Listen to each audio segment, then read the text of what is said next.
Vicious and violent, the Vikings were seafarers, raiders, traders, and settlers. Between the late 8th and 11th centuries, they surged from the cold shores of Scandinavia to leave their mark on Europe, Asia, and even North America. To many, they are remembered only as brutal invaders. Longships slicing through the waves, villages burning, monks crying out in terror.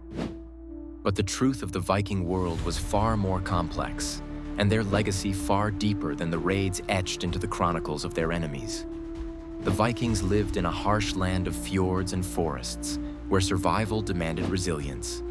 Their homesteads were modest but efficient, longhouses built of timber and sod, with fires burning at the center. Men hunted, farmed, and fought, while women managed households, wealth, and trade, wielding surprising independence compared to other cultures of the Middle Ages. The Vikings were skilled artisans, their jewelry and weapons etched with intricate knots and animal patterns that spoke to a worldview bound in symbols. But what truly set them apart was their mastery of the sea. Their ships, long, sleek, and flexible, could glide across open oceans or shallow rivers with equal ease. With these vessels, they struck deep into the heart of kingdoms, raiding Paris, reaching the shores of Constantinople, and sailing west into the mists of the unknown. They established settlements in Ireland, England, Normandy, and beyond. In Iceland, they carved out new societies. In Greenland, they pushed further into frozen frontiers. And in North America, nearly 500 years before Columbus, they left traces of their presence at L'Anse aux Meadows in Newfoundland. Yet their story was not only one of conquest. The Vikings were traders as much as raiders. Archaeology reveals hordes of silver coins from the Islamic Caliphate, amber carried from the Baltic, silk from Byzantium, and weapons forged in Frankish lands. They built networks across continents, uniting distant cultures through commerce, often with the same men who once came to raid returning later to bargain. Still, at the heart of the Viking world was a belief system unlike any other. Their myths and sagas were not quaint folktales, but a living worldview, shaping every act of war, trade, and sacrifice. For the Norse people, the world was suspended on the great ash tree Yggdrasil, a cosmic axis linking gods, men, giants, dwarves, and the dead. It was not a world of eternal peace, but one always teetering on the edge of conflict, held together by fragile oaths and doomed by prophecy. The Norse pantheon was vast and complex. At its center were the Aesir, the warrior gods who ruled from Asgard, their fortress in the heavens. Among them was Thor, the Thunderer, protector of mankind with his hammer Mjolnir. There was Freya, goddess of love, fertility, and also death, who received half of the slain into her hall. Loki, the trickster, weaver of chaos, whose shifting loyalties would ultimately doom the gods themselves.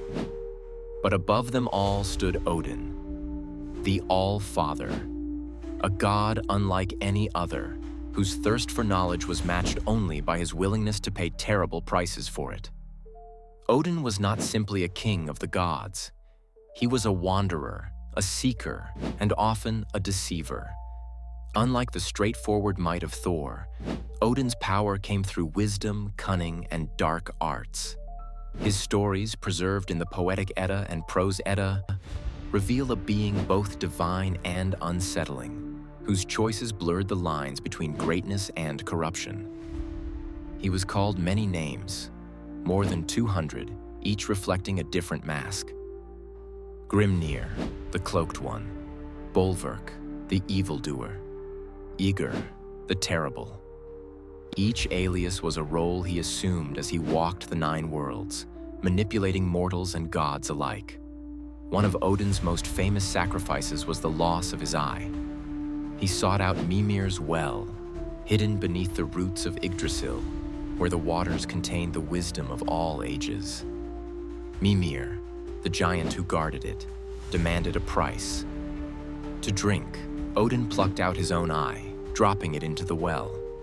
From then on, he saw the world not just with physical sight, but with spiritual vision.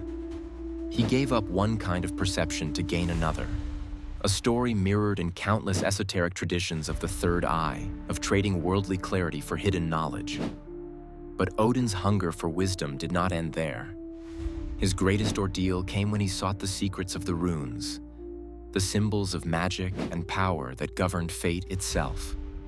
For 9 nights, Odin hung from Yggdrasil, the world tree, pierced by his own spear Gungnir. He refused food and drink, sacrificing himself to himself.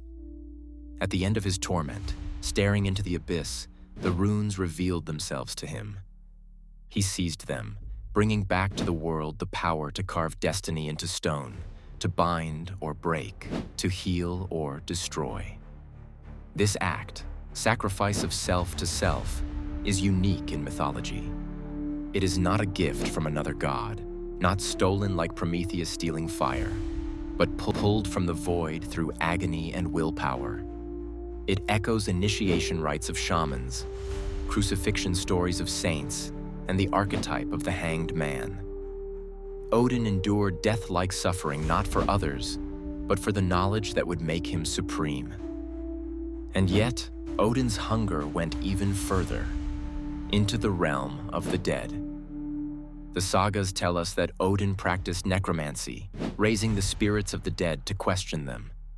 In the Völuspá, he calls up a Völva, a dead seeress from her grave.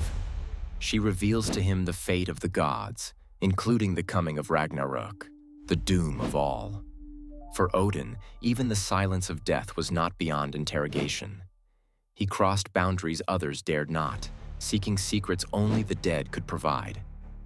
Odin was also master of Cedar, a form of sorcery associated with women and considered taboo for men.